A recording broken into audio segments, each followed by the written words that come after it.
सुषमा बहुत ही साधारण सी लड़की थी। बदसूरत तो नहीं कहेंगे, लेकिन सुंदरता के भी कोई विशेष चिन्ह नहीं थे। चपटी और फैली हुई नाक ने उसके चेहरे को थोड़ा बिगाड़ सा दिया था। अचानक ही एक दिन उसके लिए बड़े अच्छे परिवार से रिश्ता आया। सब हैरान थे। चट मंगनी और पट ब्याह हो गया। रिश्तेदार, मोहल्ले वाले और सुषमा की सहेलियां तो ये देखकर जल भुन गए थे। ससुराल पहुंचकर सुषमा भी वहां की रौनक देख बौरा गई। उसे अपने सौभाग्य पर विश्वास ही नहीं हो रहा था। पति भी उसके पीछे दीवाना हुआ उसके चारों ओर लट्टू की तरह घूमता रहता। कभी बाजार घुमाता, कभी सिनेमा दिखलाता। सास नवेली बहू कहकर उसे कुछ काम नहीं करने देती। देवर और जेठ भी लाड बरसाते। उसे ऐसा लगता यह सब सपना तो नहीं। हाँ, लेकिन उसकी जेठानी, जिसकी 2 बेटियां थी, सुषमा से उखड़ी उखड़ी रहती थी।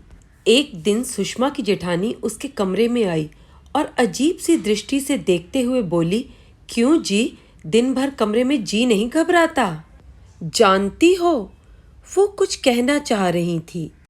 अभी जेठानी की बात अधूरी ही थी, तभी उसकी सास कमरे में पहुंच गई।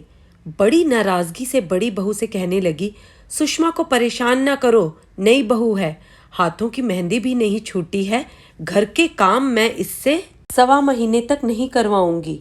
यह तुम्हारे जैसे बड़े घर की नहीं है, पर मुन्ना की पसंद है। सुषमा का दिल सास का बड़प्पन देखकर भर आया। एक दिन मंदिर से लौटते समय बारिश शुरू हो गई। सुषमा ने सावन की रिमझिम फुहार में पति को भी खींच लिया। भीगते हुए गीले कपड़ों में जब दोनों ने घर में प्रवेश किया, तभी सास गरज उठी, यह क्या किया? पानी में भीगने से मुन्ने की तबीयत खराब हो जाएगी। वे दवा का डब्बा उठा लाईं, जल्दी जल्दी कुछ दवाइयाँ देने लगीं। सुषमा हैरान थी, जरा सा भीगने से सासू माँ इतना नाराज क्यों हो गईं? शाम होते ही उसके पति को तेज पेट दर्द और ज्वर हो गया। सास उससे बड़ी नाराज थी। पारिवारिक उम्रदराज डॉक्टर आए। वह डॉक्टर साहब के लिए चाय लेकर कमरे के द्वार पर पहुंची। अंदर हो रही बातें सुनकर सन्न रह गई। डॉक्टर सास से धीमी आवाज में कह रहे थे, लास्ट स्टेज में यह बदपरहेजी ठीक नहीं है। आपको मैंने इसकी शादी करने से भी रोका था। सुषमा की आंखों के सामने अंधेरा छाने लगा जैसे चक्कर खाकर गिर जाएगी। तभी ना जाने कहां से आकर जेठानी ने उसे सहारा दिया। उसे बगल के कमरे में खींच कर ले गई। उन्होंने फुसफुसाते हुए बताया कि उसके पति को कैंसर है। इस बात को छुपाकर उससे विवाह करवाया गया ताकि उसका पति मरने से पहले गृहस्थ सुख भोग ले। वह कुछ समझ नहीं पा रही थी कि सास ने सिर्फ अपने बेटे के बारे में सोचा और उसे एक भोग की वस्तु समझा। तभी सास उसे पुकारती हुई आई, सुषमा बहू, तुम्हें मुन्ना बुला रहा है, जल्दी चलो। वह भारी मन से कमरे के दरवाजे पर जा खड़ी हुई। बिस्तर पर उसका पति जल बिन मछली की तरह तड़प रहा था। पीड़ा से होंठ नीले पड़ गए थे। सुषमा ने कभी मौत को इतने करीब से नहीं देखा था। घबराहट से उसके कदम वहीं थम गए। तभी अचानक उसके पति का शरीर पीड़ा से ऐंठ गया और आंखों की पुतलियां पलट गईं। सास जलती नजरों से उसे देखकर बुदबुदा उठी, भाग्यहीन मनहूस, मेरे बेटे को खा गई। उससे लाड करने वाला ससुराल और उसे प्यार से पान के पत्ते जैसा फेरने वाली सास पल भर में बदल गए। सास हर समय सुषमा को कुछ न कुछ उलाहना देती रहती। सुषमा जिंदा लाश बन गई थी। उसे किसी चीज की कोई सुध ही नहीं थी। 13वीं के बाद सास ने सफ़ेद साड़ी में कुछ गहने और रुपए रखकर ड्राइवर के साथ उसके मायके भेज दिया। उसकी सास ने गहनों और पैसों के रूप में सुषमा को कुछ दिन इस्तेमाल करने की कीमत चुकाई थी। सुषमा की मां ने दरवाज़ा खोला। सुषमा विधवा के रूप में सिर झुकाए खड़ी थी। वह सच में पत्थर की बन गई थी। सारा दिन अंधेरे कमरे में बैठी रहती। उसकी सास के ये शब्द मनहूस और भाग्यहीन उसके दिल दिमाग पर छप गए थे। तभी सुषमा और उसके परिवार को एक और झटका लगा जब ये पता चला कि सुषमा माँ बनने वाली है। तब सुषमा के पिता ने कमर कस लिया। वैसी हालत में ही सुषमा का दाखिला तुरंत नर्सिंग की पढ़ाई के लिए पारा मेडिकल कॉलेज में करवा दिया। सुषमा बस कठपुतली की तरह उनके कहे अनुसार काम करती रही। उसके पापा हर रोज अपनी झुकती जा रही कमर सीधी करते हुए बच्चों की तरह उसका हाथ पकड़कर कॉलेज ले जाते और छुट्टी के समय उसे लेने गेट पर खड़े मिलते। मई की तपती गर्मी में सुषमा ने पुत्र को जन्म दिया। सुषमा अनमने ढंग से बच्चे की देखभाल करती। कहते हैं समय सबसे बड़ा मरहम होता है। सुषमा के घाव भी भरने लगे थे, पर पुत्र की ओर से उसका मन उचाट ही रहता था। जिस समय ने उसके घाव भरे थे, उसी बीतते समय ने उसके वृद्ध होते पिता को तोड़ दिया था। ऊपर से शांत दिखने वाले पिता के दिल में उठते ज्वार भाटे ने उन्हें दिल के दौरे से अस्पताल पहुंचा दिया। सहारा देने वाले पिता को कमज़ोर पड़ता देख सुषमा ने दिन रात उनकी सेवा की। अब उनकी तबीयत पहले से ठीक थी। एक रात वह पापा के साथ अस्पताल में ही थी। पापा ने प्यार से उसके सिर पर हाथ फेरते हुए कहा, बेटे तुम्हें अपने पैरों पर खड़ा होना है, मजबूती से। सुषमा ने हिचकिचाते हुए कहा, मुझ जैसी भाग्यहीन। पिता ने उसकी बात काटते हुए कहा, तुम भाग्यहीन नहीं हो, बस एक धोखे का शिकार हो जिसमें तुम्हारी कोई गलती नहीं थी। गलती मुझसे हुई है जो मैंने शादी से पहले छानबीन नहीं की। असल गुनाहगार धोखा देने वाले लोग हैं। और एक बात और बेटा, तुम अपने ससुराल वालों का प्रतिशोध अपने बेटे से नहीं ले सकती, उसका ध्यान तुम्हें ही रखना है। फिर पिता ने कहा, भाग्यहीन तुम नहीं, तुम्हारी सास है। बेटे को तो गंवाया ही, बहू और पोते को भी गंवा दिया, पर कभी ना कभी ईश्वर उन्हें उनकी गलतियों का आईना ज़रूर दिखाएगा। ईश्वर के न्याय पर मुझे पूर्ण विश्वास है। पापा से बातें कर सुषमा को लगा जैसे उसके सीने पर से भारी बोझ उतर गया। पढ़ाई करके उसे शहर के एक अच्छे अस्पताल में नौकरी मिल गई। वह बेटे के साथ खेलकर अपना दुख भूल खिलखिलाने लगी।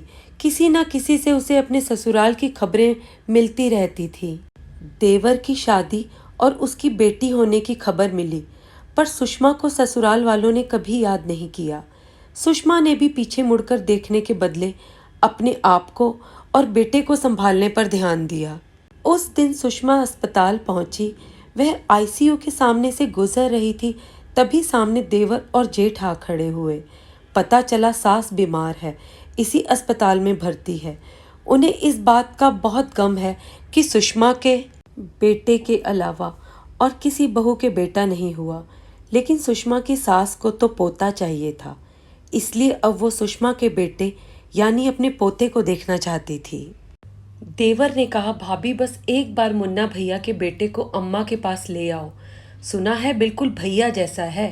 तभी जेठ बोल पड़े, सुषमा मैं तो कहता हूँ अब तुम हमारे साथ रहने आ जाओ, मैं कल सुबह ही तुम्हें लेने आ जाता हूँ।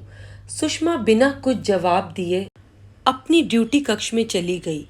वह उनकी बेशर्मी देखकर अवाक थी।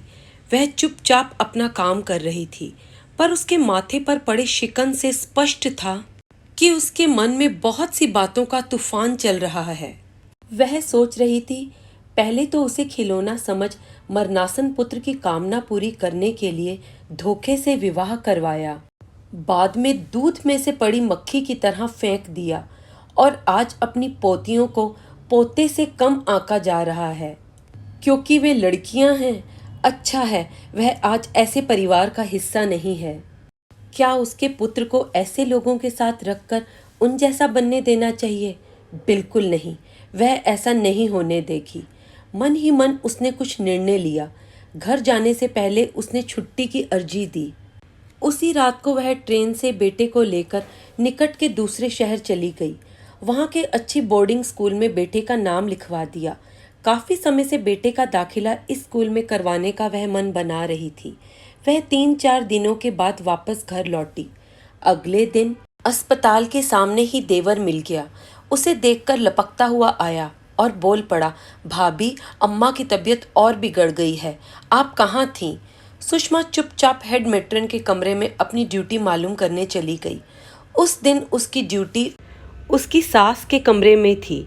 वह कमरे में जाकर दवाइयाँ देने लगी। सास उसके बेटे के बारे में पूछने लगी। सुषमा ने शालीनता से कहा, ईश्वर ने आपके घर इतनी कन्याओं को इसलिए भेजा है ताकि आप उनका सम्मान करें। जब तक आप यह नहीं सीखेंगी तब तक आप अपने इकलौते पोते का मुंह नहीं देख सकती। सास का चेहरा तमतमा गया, लाल हो गया और गुस्से में भरी आंखों से उसे घूरते हुए बोल पड़ी, भाग्यहीन, तुम धोखा कर रही हो। मेरे पोते को छुपा कर नहीं रख सकती। तुम्हारी जैसी मामूली लड़की की औकात नहीं थी मेरे घर की बहू बनने की। सुषमा ने उनकी बात बीच में काटते हुए कहा, भाग्यहीन मैं नहीं, आप हैं। सब पाकर भी खो दिया। आपने मुझे धोखा दिया। पर भगवान को धोखा दे पाई क्या? आपको क्या लगता है एक सामान्य और मामूली लड़की का दिल नहीं होता है? उसे दुख तकलीफ की अनुभूति नहीं होती? एक बात और है, देखिए आज आपको मेरी जैसी मामूली लड़की के सामने इतना अनुनय विनय करना पड़ रहा है। अगली सुबह सास के कमरे के आगे भीड़ देख तेज कदमों से मैं वहां पहुंची। पता चला अभी अभी दिल का दौरा पड़ने से सास गुजर गई। पास खड़े अस्पताल के वार्ड बॉय को कहते सुना, दिल की मरीज थी। कितनी बार डॉक्टर साहब ने इन्हें शांत रहने की सलाह दी थी, अभी भी ये अपनी बहुओं को बेटा ना पैदा करने के लिए जोर जोर से कोस रही थी। उससे ही तेज दिल का दौरा पड़ा। सुषमा ने पापा को फ़ोन कर सास के गुजरने की खबर दी। वह ऑफिस में माथे पर हाथ रखे बैठी थी और सोच रही थी कि अपनी सास को उनके पोते से ना मिलवाकर उसने कोई गलती तो नहीं कर दी क्या। तभी पीछे से पापा की आवाज़ आई, सुषमा, जिसके पास सब कुछ हो तब भी वह खुश ना हो, यह उसकी नियति है। यही ईश्वर की मर्जी और न्याय है। दोस्तों, यह एक सच्ची घटना थी जिसको शब्दों का रूप दे दिया गया है। सुषमा ने जो फैसला किया अपनी सास को पोते से ना मिलवाकर, आपकी इस बारे में क्या राय है? कमेंट बॉक्स में ज़रूर लिखिएगा। तो दोस्तों, अगर आपको हमारी वीडियो पसंद आई हो तो लाइक करें, दूसरों लोगों को शेयर करें और चैनल को सब्सक्राइब करना ना भूलें। धन्यवाद।